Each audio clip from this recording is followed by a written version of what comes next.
बने रहिए, आपके पास लौटूंगी। चढ़ावा चोरी की जांच में पुलिस को एक बहुत हैरान करने वाली बात के बारे में जानकारी मिली है। टिन्नू यादव, मनीष यादव, लवकुश मिश्रा, अनुकल्प मिश्रा समेत 8 चढ़ावा चोरों को पता था कि राम मंदिर के काउंटिंग सेंटर में सीसीटीवी कैमरा कहां-कहां लगे हुए हैं, कहां-कहां ब्लैक स्पॉट है। चढ़ावा चोरी का ये सारा खेल कैसे चल रहा था और इसे लेकर एक वीडियो भी हमने तैयार किया है। इस खास रिपोर्ट में आपको दिखाते हैं।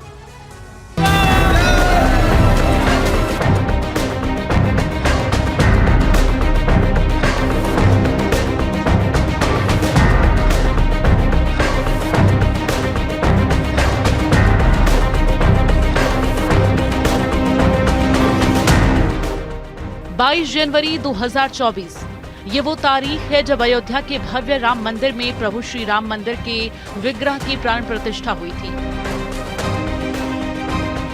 जिसके बाद अयोध्या के राम मंदिर में देश विदेश से हर दिन लाखों श्रद्धालु आ रहे हैं और दिल खोलकर प्रभु श्री राम के चरणों में दान अर्पित कर रहे हैं।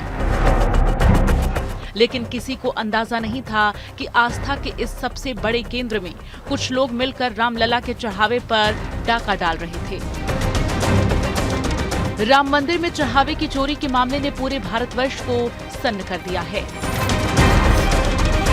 आइए आपको बताते हैं चोरी का वो पहला तरीका जिससे मंदिर के खजाने को चूना लगाया जा रहा था। जब श्रद्धालु मुख्य मंदिर में आकर पूरी श्रद्धा के साथ दान पेटी में अपनी मेहनत की कमाई का कुछ हिस्सा प्रभु श्री राम के नाम चढ़ाते थे तो उन्हें अंदाजा भी नहीं था कि इस चढ़ावे की गिनती करने वाले ही चोर निकलेंगे।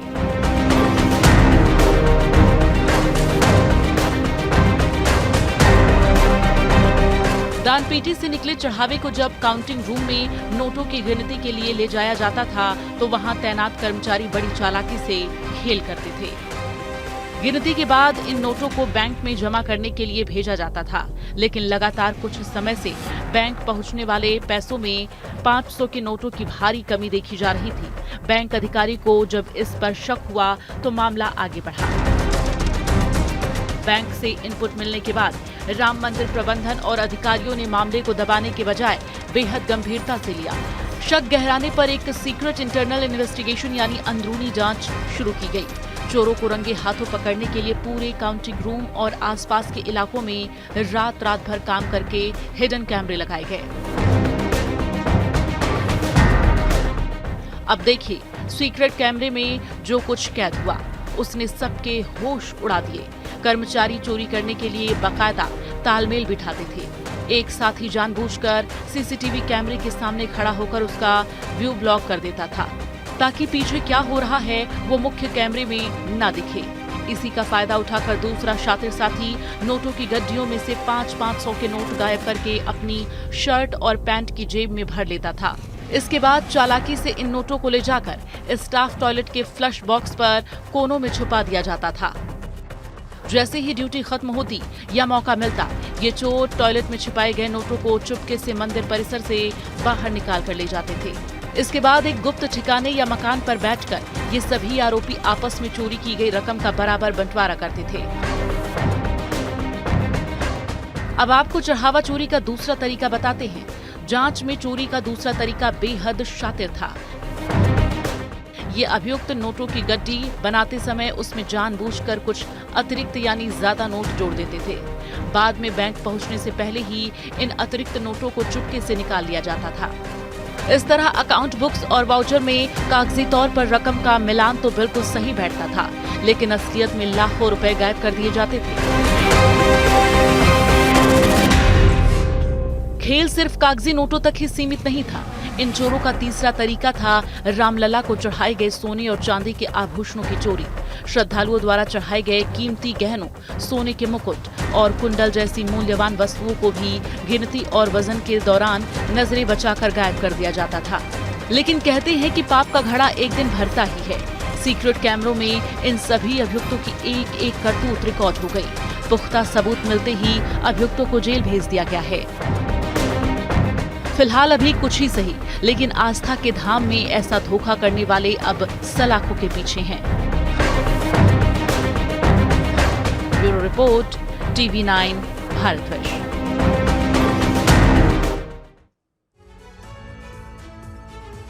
और इस पूरे मामले में हमारे संवाददाता ने वीएचपी के अंतर्राष्ट्रीय अध्यक्ष आलोक कुमार से बात की। सुनिए। विश्व हिंदू परिषद के अंतर्राष्ट्रीय अध्यक्ष हमारे साथ हैं आलोक कुमार जी, उनसे बातचीत करते हैं। आलोक कुमार जी, अयोध्या में अब एफआईआर दर्ज हो गया, आपको लगता है कि एक निष्पक्ष जांच होगी? मैं आश्वस्त हूं कि निष्पक्ष जांच होगी। जिम्मेवार अनुभवी अधिकारियों के द्वारा जांच होगी, कॉम्प्रिहेंसिव जांच होगी और किसी को भी फंसाया भी नहीं जाएगा और बचाया भी नहीं जाएगा। जो दोषी हैं सामने आने चाहिए।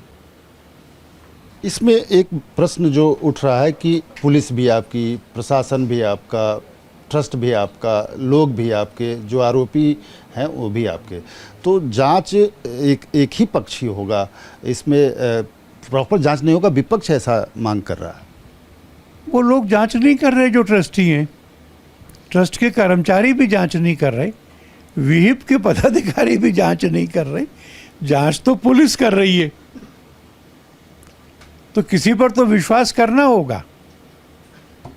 एफआईआर में छोटे लोगों का नाम है, उसमें बड़े लोगों का नाम नहीं है। खास करके चंपत राय जी और अनिल मिश्रा का नाम आ रहा है कि इन लोग जैसे लोगों का जो महत्वपूर्ण नाम है, विकैरियस लायबिलिटी, आप तो लॉयर भी हैं, इन लोगों पे भी लगता है क्या? 8 लोगों के नाम एसआईटी की रिपोर्ट से लिए, आगे एवं अन्य लिखा है। अन्य में वो सब लोग आते हैं जिनके बारे में आरोप है, उन सब की जांच होगी। जो नाम आपने लिए उनके बारे में भी जो आरोप हैं उसकी भी जांच होगी।